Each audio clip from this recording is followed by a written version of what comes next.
you have the perspective of an entrepreneur, and also you have a perspective through your work in the US, working with a lot of entrepreneurs and seeing them different parts of a life cycle. As hard as might be, if you had to kind of think about like kind of one key insight or something that you would tell yourself if you were starting from scratch, or maybe I should know as an entrepreneur, what would that core insight be? It's such a good question, because throughout our entrepreneurial journeys, we learn so many different things from so many different peoples and perspectives. I think that the overarching entrepreneurial insight for me is that simplicity is power. It's just simple. Just dumb it down and make it simple, because the most effective I've learned after working with so many entrepreneurs and running my own businesses, and I've learned that the most effective strategies, systems, conversations, and decisions are the ones that cut through noise and create focus and clarity. That's why EOS resonated so deeply with me, because I was running a complicated, complex business and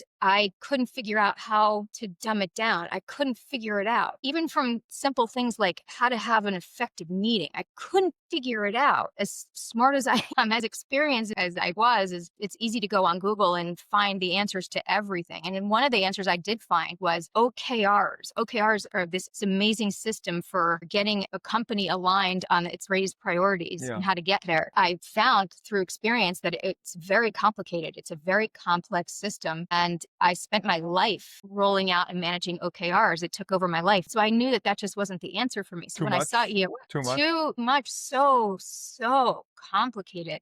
Kudos to Google, really. Like, I mean, we have to just realize we're not all Google. Right. So I have learned that simplicity is speed. It's just absolute speed. I just feel like when I found EOS, I saw and experienced how it just takes the complexity of running a business and distills it into this framework that forces simplicity and clarity and focus. And in doing so, it creates this alignment top to bottom in a business where all the human energy in a business is rowing in the same direction. And that's where you really start to go fast. That's where you start to see that your vision as an entrepreneur is actually being executed.